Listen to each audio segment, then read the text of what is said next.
يا إخوان. هذا من يقرأ القرآن الكريم لكي يقال قارئ أو صوته جميل أو عالم أو حتى يحفظ القرآن حتى ينال الرئاسة، يعني يكون قارئ أو مشهور أو مدير في معهد أو شيء من هذا. نعوذ بالله، هذه كلها نيات فاسدة، نسأل الله أن يعافينا منها. قال رواه مسلم وغيره. هذا جزء من الحديث. تعليق في هذا الحديث: الحث على إخلاص العمل لله وحده عز وجل.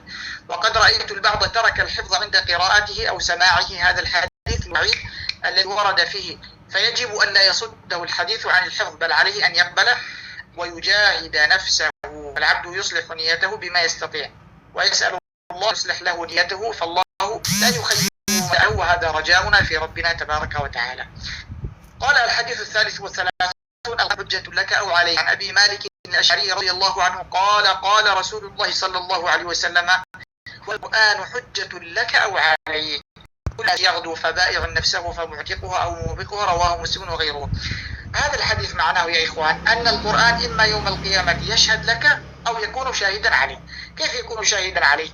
إذا كنت تحفظ القرآن ولا تعمل بالقرآن، إذا كنت تحفظ القرآن الكريم وترائي قراءة القرآن الكريم، فالقرآن يوم القيامة يشهد عليك فتلقى في النار.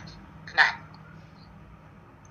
يا أستاذ، حبذا لو يعني تشرح شرح يسير حتى يتسنى لنا الانتهاء مبكرا، لأن في بعض الأماكن الساعة 10 وقليل.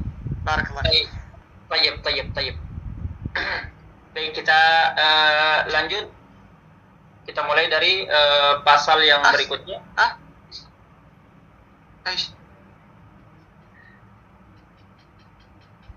Yaitu tentang hadis-hadis tentang keikhlasan beramal semata-mata karena Allah Subhanahu wa taala. Dimulai dari hadis nasib orang yang membaca Al-Qur'an demi pujian dan juga kedudukan dari Abi Hurairah radhiyallahu taala anhu. Ia bercerita sangat panjang, Rasulullah sallallahu alaihi wasallam bersabda, pada hari kiamat nanti orang pertama yang diadili dan beri perhitungan amal adalah orang yang memiliki ilmu, orang yang mengajarkannya kepada orang lain, dan ia pun membaca serta mengamalkan Al-Quran seumur hidupnya.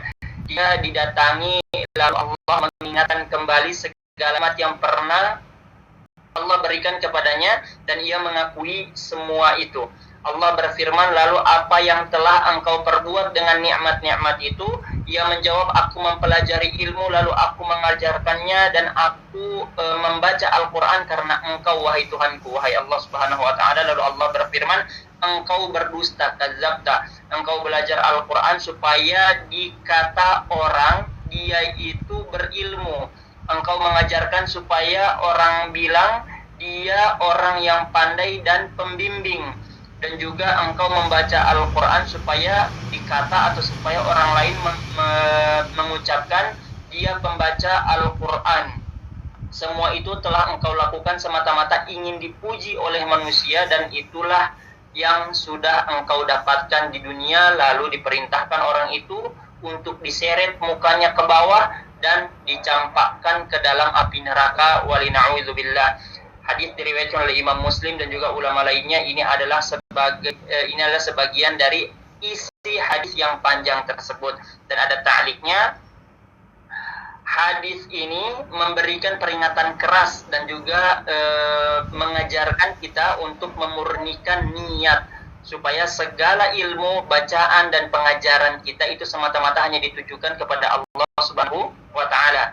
Dan ada sebagian orang yang menyia-nyiakan hafalan dan juga kemampuannya atau membacanya hanya sekedar asal baca saja. Bagi mereka ancaman dalam hadis ini berlaku. Jadi ketika kita masih bisa belajar, kita membiarkan bacaan kita yang acak-acakan, ini terancam juga dengan hadis ini, dan kita tidak ada perlindungan selain segera memperbaiki niat dan juga mengembalikan tujuan ibadah hanya kepada Allah Subhanahu wa taala. Lanjut ke hadis yang berikutnya, Ustaz.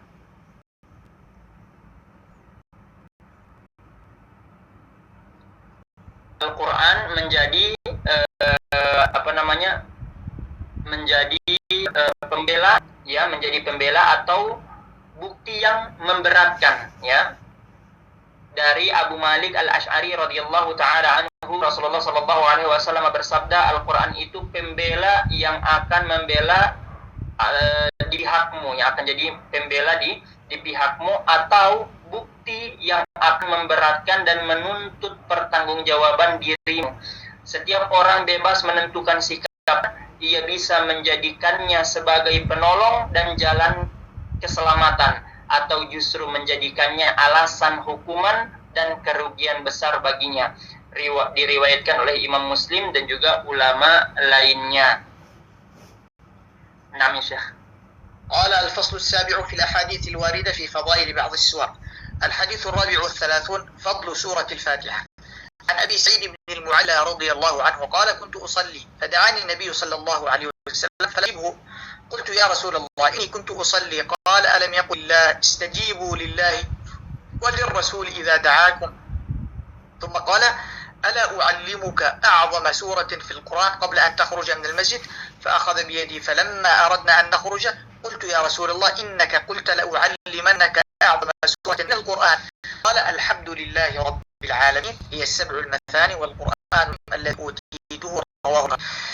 تعليق الفاتحة ركن من أركان الصلاة كما ثبت عن النبي صلى الله عليه وسلم ولا تصح الصلاة إلا بها، فعلى المسلم أن يصحح تلاوته عند قراءته لسورة الفاتحة على يد شيخ مجاز بالقرآن من غير تنطع، ولا مانع أخي الكريم أن تمكث في تعلم وتصحيح تلاوتك للفاتحة أسبوعا أو شهرا كما قال الإمام ابن عثيمين رحمه الله تعالى، فإن لم يجد من يعلمه الفاتحة إلا بمال دفع له المال كمن لم يجد الماء للوضوء إلا بمال يدفع له المال. الاختيارات على الممتع. الشرح واضح أظنه، أي أن أعظم سورة في القرآن الكريم هي سورة الفاتحة. قال الحديث الخامس والثلاثون فضل سورة البقرة وآل عمران. عن أبي أمامة الباهلي رضي الله عنه قال سمعت النبي صلى الله عليه وسلم يقول اقرأوا القرآن فإنه يأتي شفيعا لأصحابه اقرأوا الزهراوين البقرة وآل عمران فإنهما يأتيان يوم القيامة كأنهما غمامتان أو غيايتان،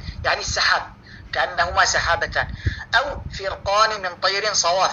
الفرقان يعني القطيع من الطير، مجموعة من الطير، مجموعتان من الطير تحاجان عن صاحبهما، أي تجادلان عن صاحبهما. ثم قال اقرأوا البقرة فإن أخذها بركة وتركها حسرة ولا يستطيعها البطل، رواه مسلم. تعريق البطل أي السحرة.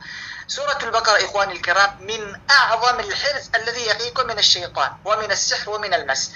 بعض الناس عنده مرض نفسي، يعني مثلا عنده سحر أو مس أو حسد، فدائما تراه يعاني مسكين. فدائما أنا أوصيهم يا إخواني بقراءة سورة البقرة في كل يوم، تعافيه إن شاء الله سبحانه وتعالى. نعم. قال الحديث السادس والثلاثون فضل سورة الكهف أو فضل سورة الكهف. عن أبي الدرداء رضي الله عنه عن النبي صلى الله عليه وسلم قال من حفظ 10 آيات من أول سورة الكهف عصم من فتنة الدجال، رواه مسلم وأبو داود. وفي رواية من حفظ من خواتيم سورة الكهف، وفي رواية من آخر الكهف. يعني إذا حفظت 10 آيات من سورة الكهف أو 10 آيات من آخر سورة الكهف فإنك عصمت من فتنة المسيح الدجال، وهي أعظم فتنة، ما من نبي إلا حذر أمته من فتنة المسيح الدجال. نعم. قال وعن النواس بن سمعان الكلابي رضي الله عنه في الحديث الطويل قال ذكر رسول الله صلى الله عليه وسلم الدجال قال فمن رآه منكم فليقرأ عليه فواتح سورة الكهف، رواه ابن ماجه وصححه الألباني. وعن أبي سعيد الخدري رضي الله عنه أن النبي صلى الله عليه وسلم قال من قرأ سورة الكهف في يوم الجمعة أضاء له من النور ما بين الجمعتين، رواه البيهقي وحسنه الألباني وشيخنا عبد الله السعد. تعليق تبدأ قراءة سورة الكهف من بعد أذان الفجر إلى أذان المغرب، وهذا هو اليوم الشرعي للمسلمين. قال الحديث السابع والثلاثون فضل سورة الملك. عن أبي هريرة رضي الله عنه عن النبي صلى الله عليه وسلم أنه قال إن سورة من القرآن 30 آية شفعت لرجل حتى غفر له، وهي تبارك الذي بيده الملك، أي سورة الملك. رواه أحمد وأهل السنن وقال حديث حسن وحسنه الألباني. وعن ابن مسعود رضي الله عنه قال قال رسول الله صلى الله عليه وسلم سورة تبارك هي المانعة من عذاب القبر، وصححه الألباني في صحيح الجامع. Allah. Langsung naik pasal-pasal Oke. Sekarang kita lanjut di pasal yang berikutnya, yaitu tentang kumpulan hadis, keutamaan sebagian surat. Dimulai dari hadis tentang surat Al-Fatihah dari Abu Sa'id. Bisa di-mute dulu. Baik, terima kasih. Keutamaan surat Al-Fatihah dari Abu Sa'id bin Al-Mu'alla radhiyallahu ta'ala anhu. Ia bercerita, suatu ketika aku sedang sholat, lalu Rasulullah sallallahu alaihi wasallam memanggilku, namun aku belum segera menghampiri beliau. Setelah selesai sholat, aku mendatangi beliau dan bertanya, "Wahai Rasulullah, tadi aku sedang sholat." Beliau bersabda, "Bukankah Allah berfirman, dan patuhilah Allah dan juga apabila kalian dipanggil." Jadi Nabi Shallallahu Alaihi Wasallam ingin menekankan bahwasanya kalau dipanggil Nabi, ya langsung datangi Nabi. Kemudian beliau bertanya lagi, "Maukah engkau aku ajarkan surat yang paling besar dan paling mulia di dalam Al-Quran sebelum engkau keluar dari masjid ini?" Aku menjawab, "Tentu saja wahai Rasulullah, ambillah tanganku dan ajarkanlah." Beliau bersabda, "Surat yang paling besar, yang paling mulia dan paling utama serta yang paling agung dalam Al-Quran adalah Alhamdulillahi Rabbil Alamin," yaitu surat yang terdiri dari 7 ayat pembuka dan Al-Quran yang besar dan agung itu sendiri. Riwayat Imam Bukhari. Penjelasannya, surat Al-Fatihah adalah rukun pokok dalam sholat. Kemudian sholat tidak sah dan juga tidak sempurna jika tidak membacakannya. Rasulullah Shallallahu Alaihi Wasallam bersabda, "Tidak sah sholat bagi orang yang tidak membaca Al-Fatihah." Bacaan ini merupakan syarat mutlak, tidak ada gantinya atau pengganti dari ayat yang lain. Dan catatan atau ta'liq di halaman berikutnya, jangan sampai engkau terhalang sombong atau menolak untuk belajar dan juga memahami bacaan Al-Quran, terutama pada surat Al-Fatihah, baik dibaca sedikit maupun banyak. Menurut pendapat Imam Ibnu Syamsin rahimahullahu ta'ala, barang siapa yang tidak mengerti makna dan hakikat Al-Fatihah, ia sama seperti orang yang hanya diberi air wudhu tapi tidak diberi air minum. Ia bersih lahirnya saja tapi batinnya itu tetap kering. Dan tadi Syekh juga memberikan perumpamaan bahwasanya kalau seandainya kita bisa membaca Al-Fatihah dengan baik dan benar, itu harus dengan membayar, maka hukumnya jadi wajib untuk membayar tersebut. Ini dikiaskan pada wudu. Jika kita tidak bisa wudu tapi ada air itu dijual, maka wajib kita membeli air tersebut, seperti itu. Kemudian kita lanjut pada keutamaan surat Al-Baqarah. Keutamaan surat Al-Baqarah, hadis yang ke-35 dari Ummu Salamah binti Abu Umayyah Al-Bahili radhiyallahu taala anha. Ia menceritakan, aku mendengar Nabi sallallahu alaihi wasallam bersabda, "Bacalah Al-Qur'an karena ia akan datang memberi syafaat dan juga pembela bagi orang yang rajin membacanya dan mengamalkannya." Khususnya 2 cahaya besar, yaitu surat Al-Baqarah dan juga surat Ali Imran. Kelak di hari kiamat keduanya akan mendatangi pembacanya. Kemudian 2 surat ini bagaikan 2 awan rimbun yang meneduhkan, atau ya kayak pohon lah. Ada bayangan ketika panas matahari kita bisa berteduh di bawahnya. Begitulah surat Al-Baqarah dan juga surat Ali Imran. Atau 2 payung yang terbentang luas, atau 2 kelompok burung yang berbaris rapi dan juga saling melindungi.